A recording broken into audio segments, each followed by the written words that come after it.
जय बोलो देवादिदेव 1000 श्री भगवान महावीर स्वामी की। अहिंसा परमो धर्म की। परम पूज आचार्य गुरुवर श्री विद्यासागर जी महाराज की। परम पूज्य मुनिश्री 108 भावनायुट प्रवर्तक गुणायतन प्रणेता मुनिश्री प्रमाण सागर जी महाराज की। परम पूज्य मुनिश्री निर्विघ्न सागर जी महाराज की।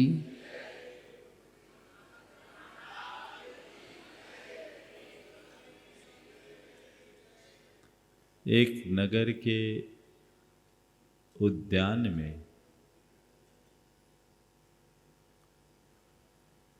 एक षोडशी युवती की मृत्यु हो गई। रूप लावण्य से संपन्न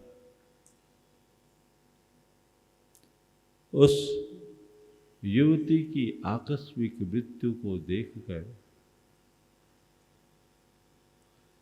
उसके प्रेमी का हृदय शोक से भर उठा।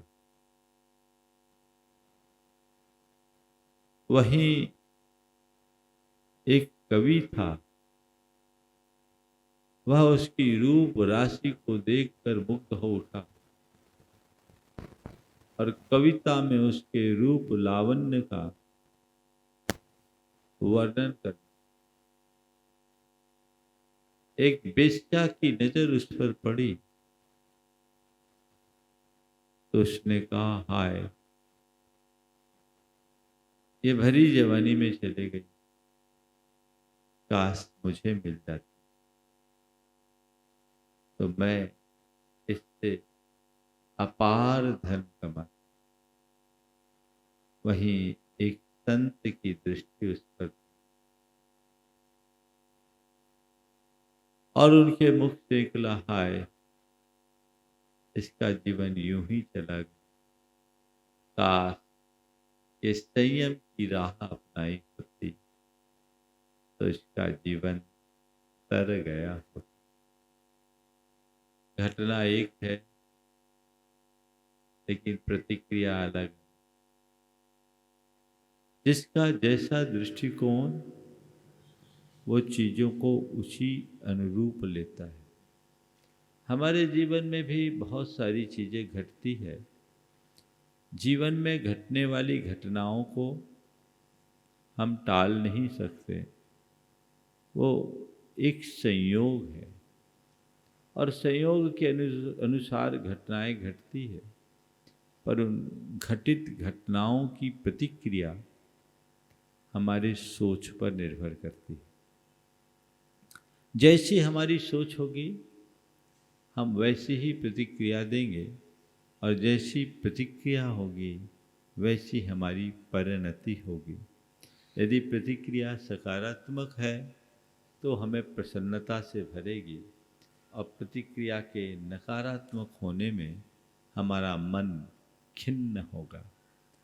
ये एक बहुत बड़ी बात है और इस बात को हमने आत्मसात कर ली और अपने अंतर्मन में हर बात को सकारात्मकता से लेने की क्षमता विकसित कर ली तो हमें सदाबहार प्रसन्न रहने से कोई नहीं रोक सकता। हम हर पल प्रसन्न रह सकें। मैं इसकी ही बात विगत दिनों से आप सबके मध्य कर रहा हूँ। आज उसी कड़ी में अपनी सोच को सकारात्मक दिशा देने के लिए अपने व्यवहार को किस तरीके से हम सकारात्मक बनाएं उसकी चर्चा करने जा रहा हूं, जो रोज चल रही है। आज बात मैं कहूँगा कोऑपरेटिव सोच की। हम लोग आज की 4 बातें हैं। हम कोऑपरेटिव बने, कॉम्पिटिटिव नहीं। दूसरी बात है इनोवेटिव बने, कंजर्वेटिव नहीं।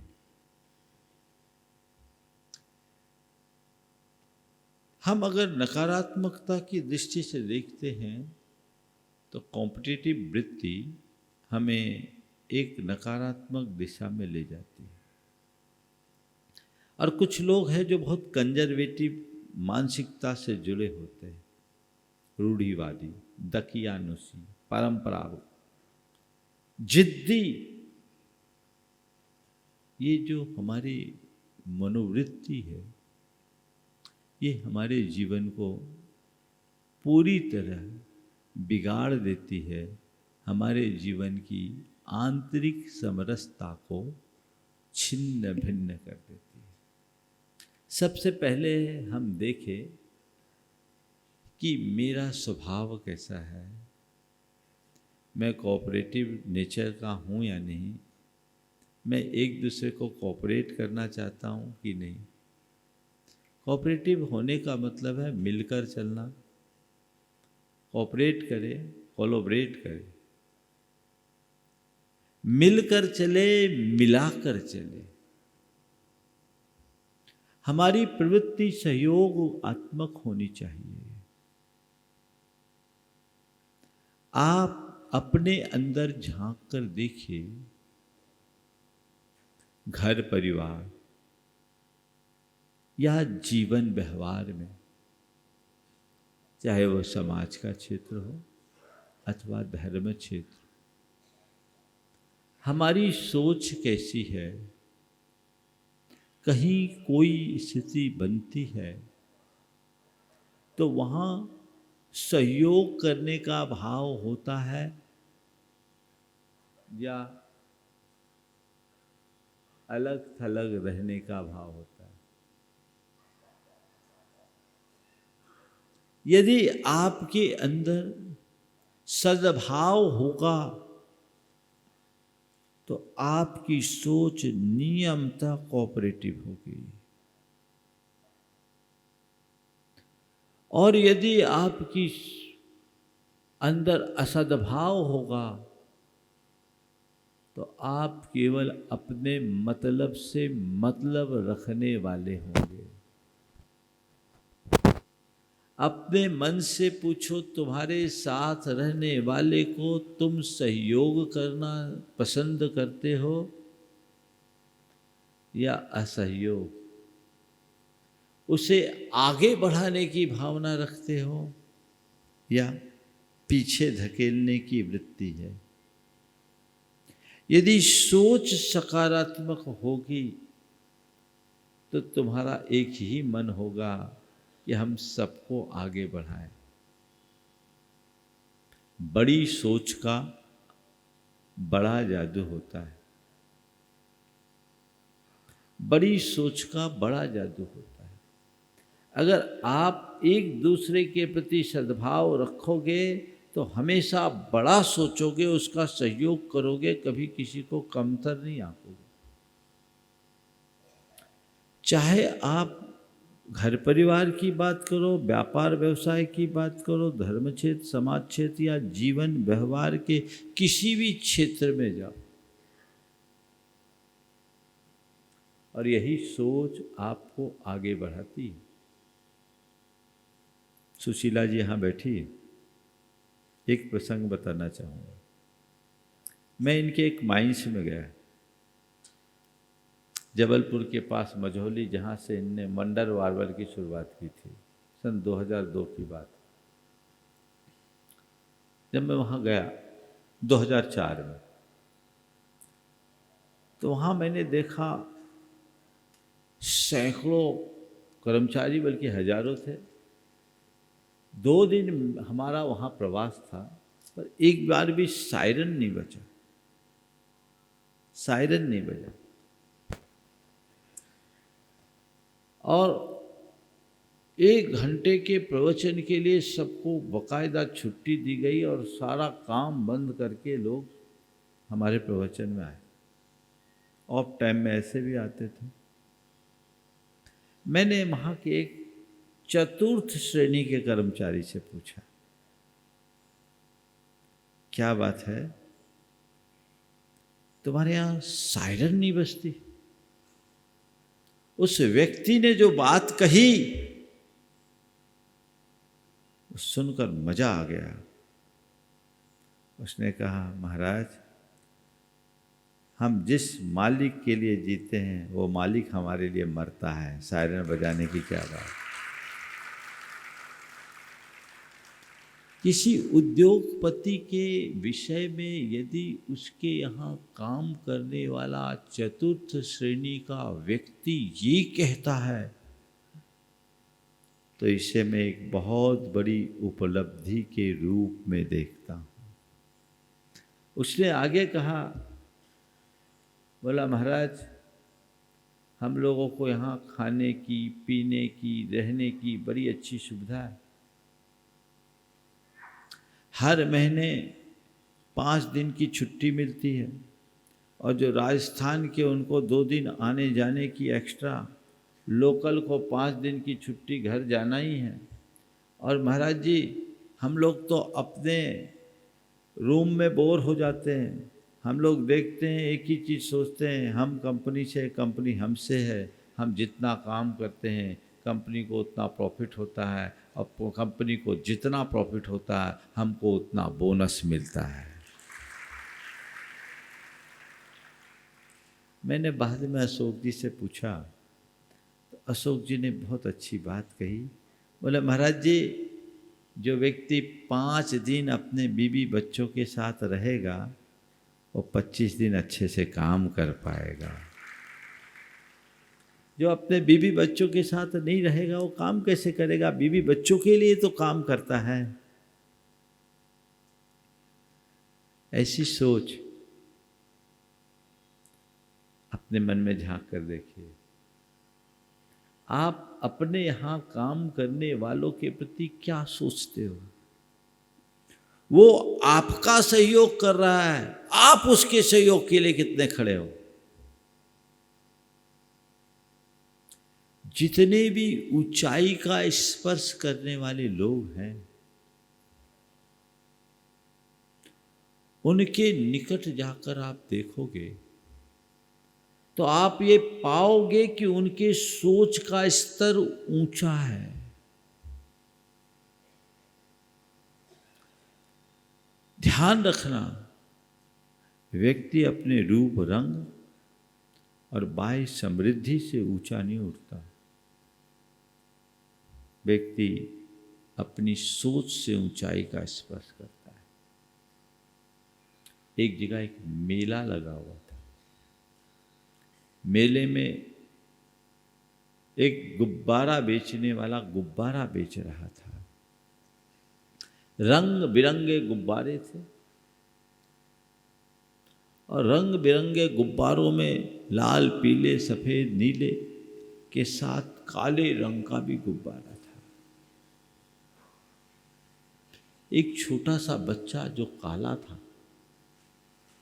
उसने गुब्बारे वाले से पूछा कि भाई, ये जितने गुब्बारे सब आसमान में उड़ते हैं? बोले, हाँ उड़ते। सभी गुब्बारे बराबर ऊंचाई तक जा सकते? बोले, हाँ जा सकते। बोले, काले रंग का गुब्बारा भी उतना ही ऊंचा उड़ सकता है जितना सफेद, लाल, पीला? बोले, हाँ। उसको बड़ा से उसने दोबारा पूछा, क्या ये काला गुब्बारा भी उतनी ऊंचाई को छू सकता है?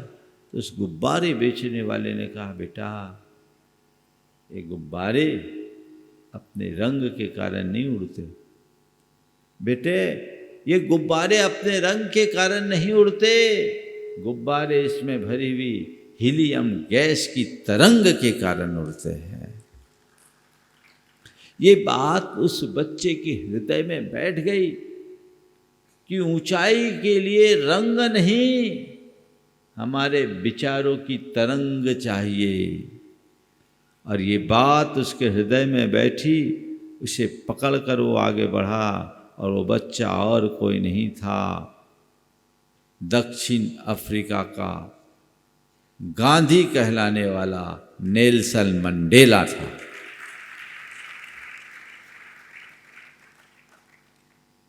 अपनी सोच को कोऑपरेटिव बनाइए।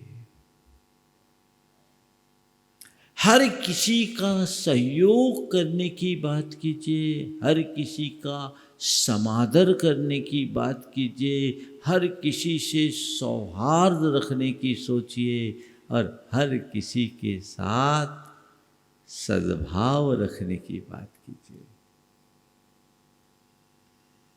तो बी कोऑपरेटिव सूत्र बनाइए।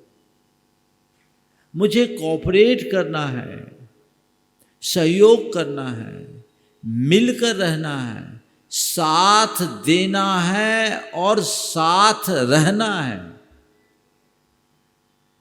कोऑपरेट भी करिए और कोलैबोरेट भी करिए, मिलकर के भी रहिए और मिला करके भी रहिए।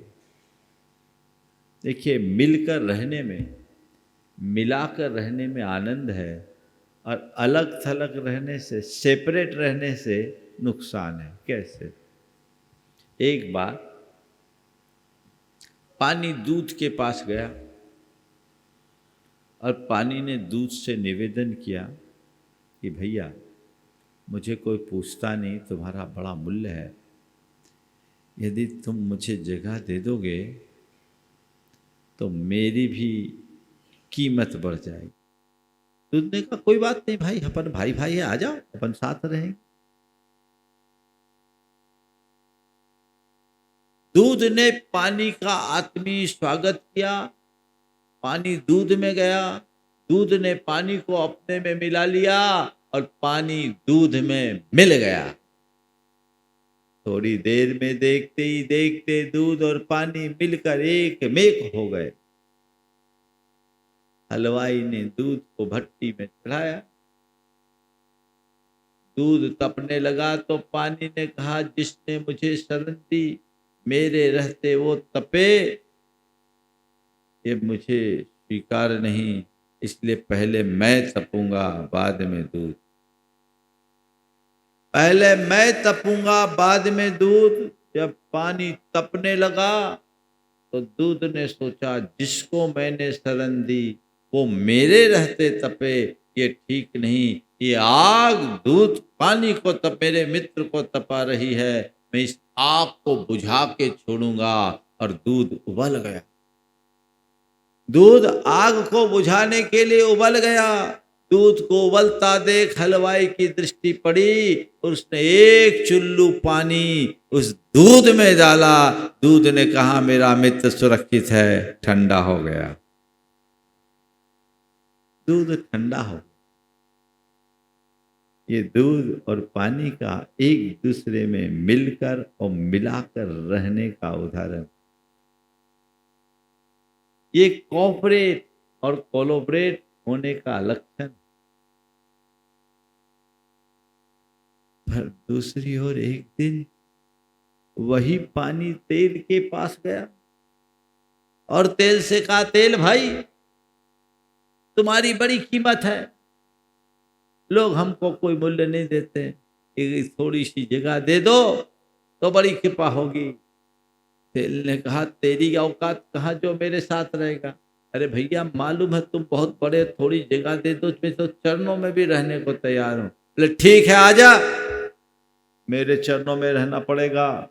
और पानी के तेल के पास गया। तेल ऐंठ कर पानी के सिर पर बैठ। तेल ऐंठ कर पानी के सिर पर बैठ गया। फिर क्या था, जब दिया जला, तेल जलता रहा, पानी का कुछ भी नहीं हुआ। समझ गए? सेपरेट रहोगे मिट जाओगे और कोऑपरेट करोगे अमर बने रहोगे। जीवन को उस धारा में बढ़ाइए। आजकल लोग सेल्फिश हो रहे, क्योंकि सोच संकीर्ण है, चित्त अनुदार है, लोग मतलबी बनते जा रहे हैं। इस मतलबी मनोवृत्ति से बाहर निकलने की जरूरत, अपने सोच के दायरे को ऊंचा उठाने की आवश्यकता है।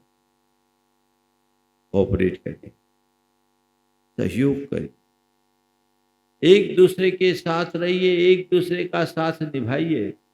आप ये तो अपेक्षा रखते हैं कि लोग मुझे साथ, मेरा साथ दे, पर आप कभी इस बात के लिए तैयार हो कि मैं लोगों के इसका साथ दूं?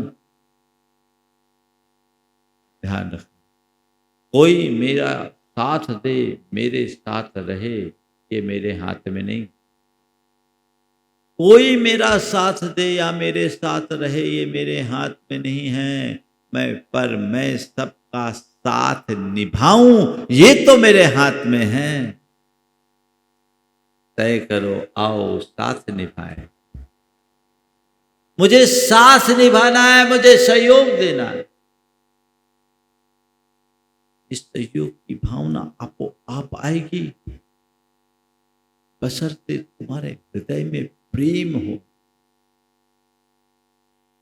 दो तरह की वृत्ति, एक प्रेम की वृत्ति, एक ईर्ष्या की वृत्ति। प्रेम सकारात्मक आवेग और ईर्ष्या नकारात्मक वृत्ति। अपने अंतरंग में देखो, यदि सकारात्मकता होगी तो प्रेम का भाव प्रकट होगा, और ये प्रेम का भाव प्रकट तो सबके साथ आनंद जुड़ेगा, सहयोग का भाव। आप देख लीजिए, यदि सहयोग करने का मनोभाव है, सहयोग करने का मनोभाव है, तो समझना मेरे हृदय में प्रेम पल रहा है। और जहां अपेक्षित हो वहां भी सहयोग नहीं कर रहे, तो मान करके चलना ईर्ष्या का दुर्भाव प्रारंभ हो गया।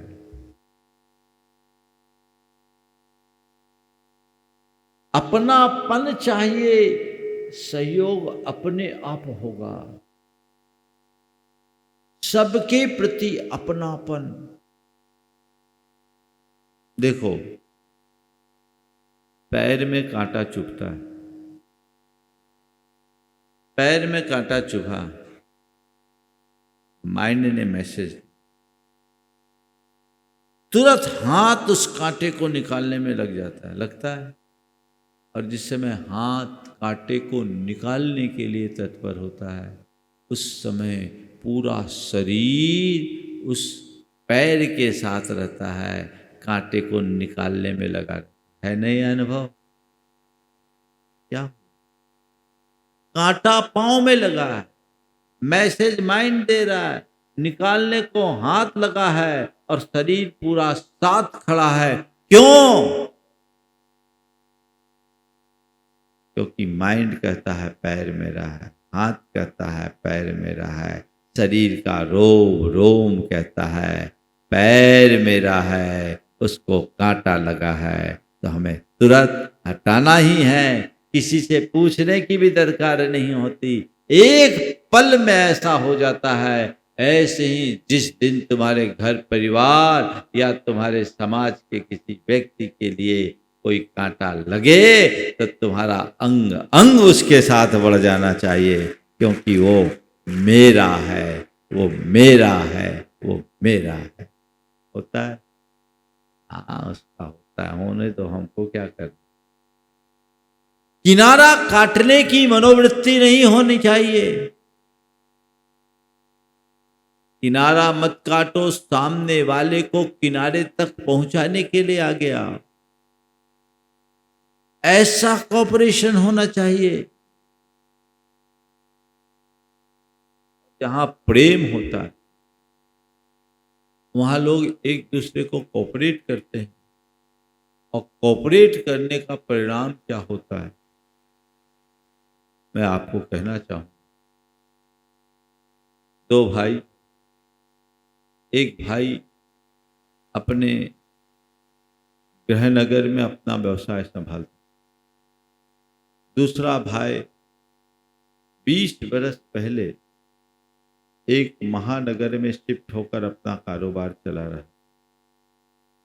शुरुआती दौर में उसका कारोबार काफी चला, और अपने बड़े भाई से भी बहुत अच्छी स्थिति में रहा।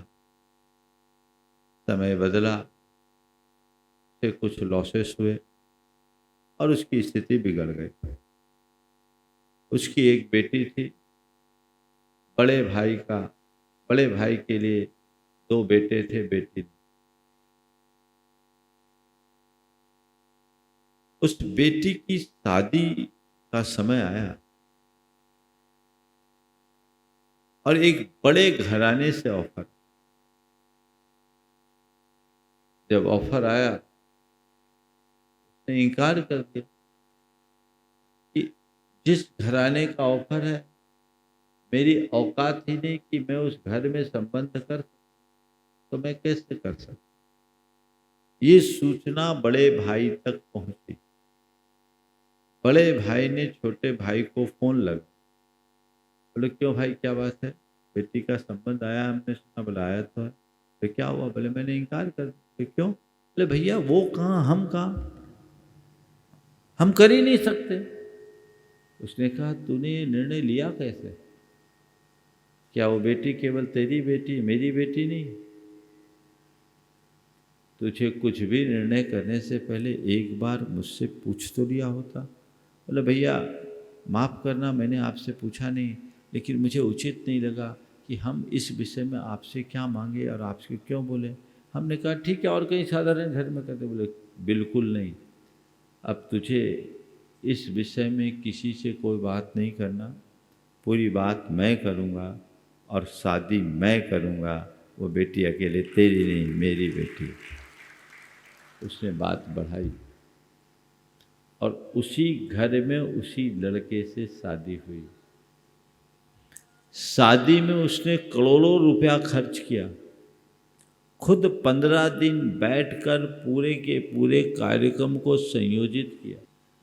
ये बात जब उसकी धर्मपत्नी को पता लगी तो एक बार ये उसको बुरा लगा कि ये क्या कर रहे हैं। जब उसका हमारा हिस्सा बांट हो गया, सब अलग अलग है, कोई लेना देना नहीं, फिर भी ये क्यों कर रहे हैं। लेकिन पति के आगे उसकी चल नहीं पाती थी। उसने एक आध बार कहा भी, लेकिन ज़्यादा जोर दे के नहीं कह पाई। जब पति से कहा तो पति ने कहा ये तेरा मैटर नहीं है, मैं कमाता हूँ, अपना रुपया मैं कहीं भी लगा सकता हूँ, वो मेरा भाई है और वो बेटी मेरी बेटी है, तुझे कहने का हक नहीं। इतना कह दे तो फिर चले कहाँ, पर इतना कहने वाले हिम्मतवार बहुत कम होते हैं, चलती तो इन्हीं लोगों की ज़्यादा है। अब हो गया, संबंध हुआ। उसके बाद 1 साल बाद बड़े भाई की धर्म पत्नी को कुछ फिजिकल प्रॉब्लम्स आई।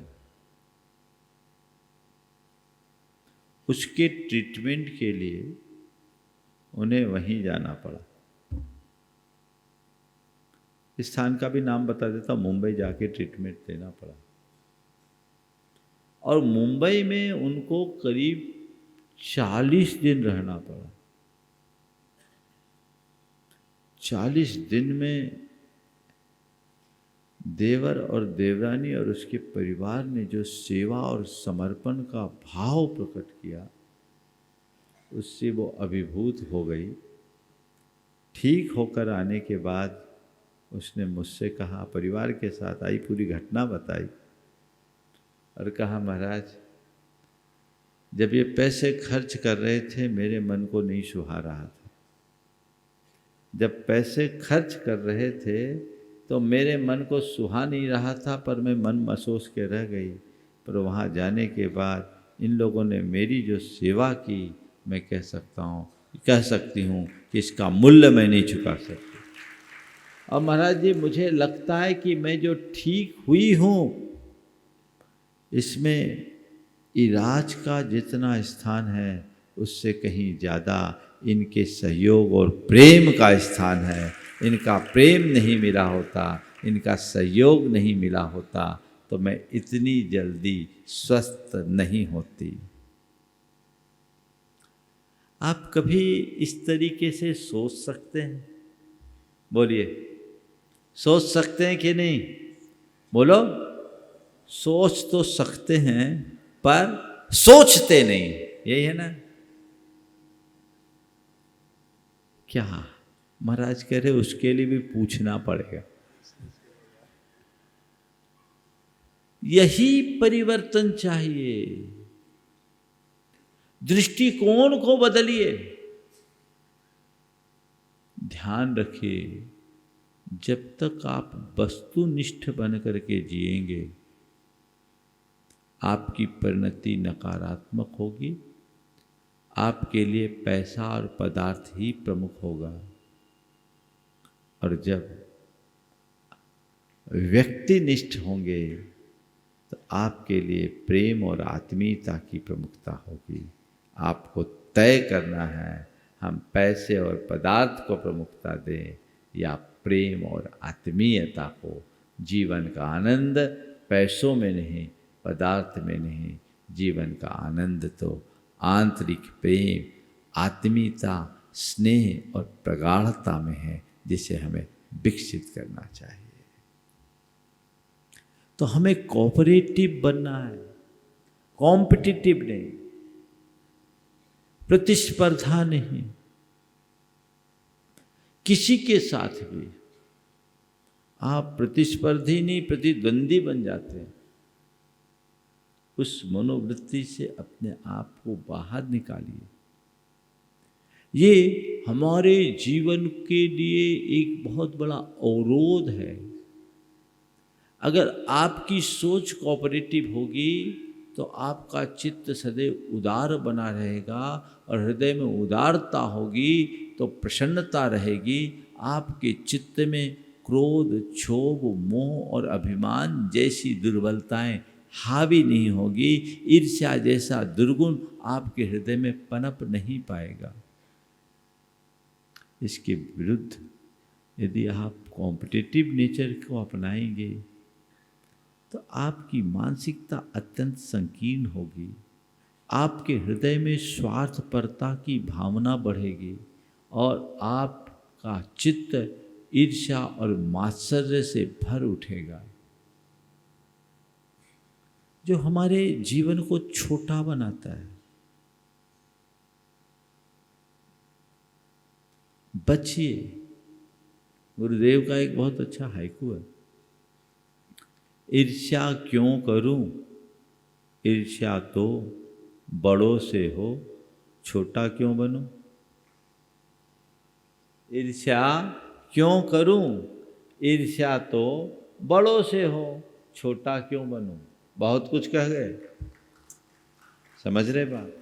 मैं किसी से ईर्ष्या क्यों करूं। ईर्ष्या किससे होती है, जिसके पास हमसे कुछ ज़्यादा होता है। तो हम किसी को अपने से ज़्यादा देख रहे हैं यानी खुद को छोटा मान रहे हैं, दूसरों को ज़्यादा देखकर जल रहे हैं यानी खुद को छोटा बना रहे हैं। छोटा ही नहीं, खोटा भी बना रहे हैं। सोच को छोटी मत बनाइए, सोच को खोटी होने से बचिए। एकदम तय करिए कि मुझे किसी से कंपटीशन नहीं करना। कल भी मैंने कहा था, हम किसी दूसरे को टारगेट बनाकर न जिए, खुद को ही अपना टारगेट बनाएं। अपने लक्ष्य के प्रति समर्पित होकर चले। सदैव अपनी लाइन को लंबी करने की कोशिश करें, दूसरे की लाइन को छोटी बनाने का प्रयास कतई न करे। ये मत देखे कि कौन मुझसे आगे निकल गया, बस केवल ये देखे कि मुझे कितना आगे जाना है। कल मैंने कहा था कि यदि किसी व्यक्ति को टारगेट बनाओगे तो बहुत सीमित रह जाओगे, और खुद को टारगेट बनाओगे तो आसमान का स्पर्श कर लोगे। फिर मेरे सामने कोई विकल्प नहीं है, अनंत आकाश है, मुझे उस ऊंचाई तक जाना है। अपने आगे किसी को रखना ही नहीं। मैंने आज तक अपने जीवन में कभी किसी को सामने खड़ा नहीं किया। बस मेरे सामने यदि कोई रहे हैं तो परम पूज्य गुरुदेव रहे हैं, जो मेरी प्रेरणा और आदर्श हैं। पर न तो मैंने कभी किसी से कोई कंपेयर किया और न ही हमने किसी से कोई कंपटीशन का भाव रखा, क्योंकि मेरी ये धारणा है, धारणा नहीं अनुभव है। कंपैरिजन और कंपटीशन मनुष्य को पीछे ले जाता है। ये बात अलग है कि आज का दौर कंपटीशन का दौर है।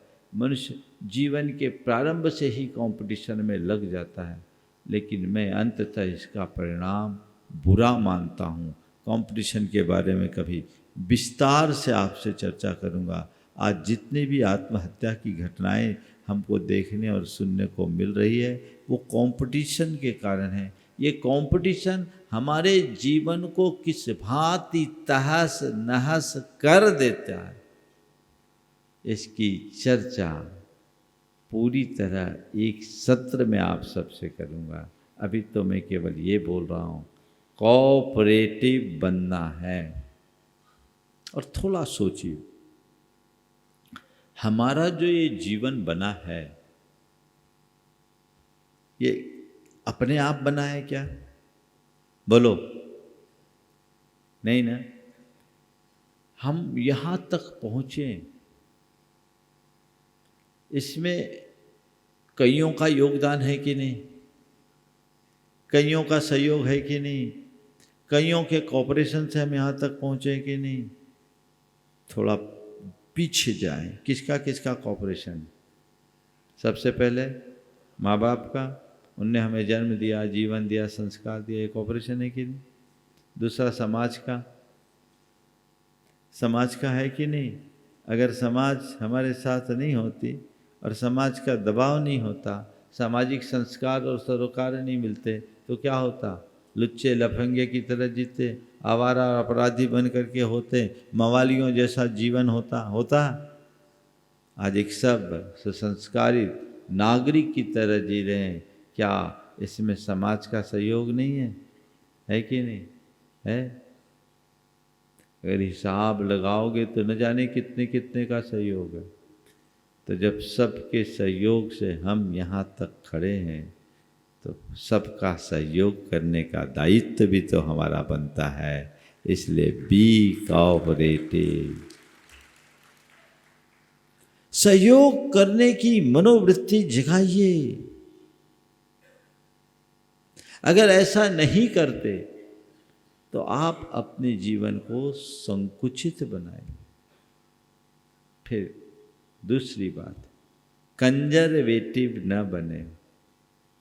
कंजर्वेटिव बने अनुदार, रूढ़िवादी, परंपरा को पकड़ करके बैठ जाने वाले।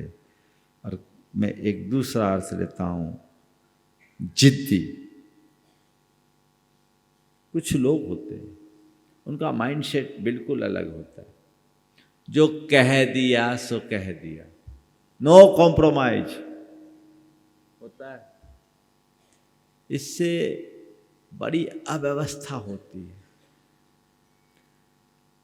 एक तो परंपराओं को अपनाना अलग बात है, पर परंपराओं में जकड़े रहना अच्छी बात नहीं।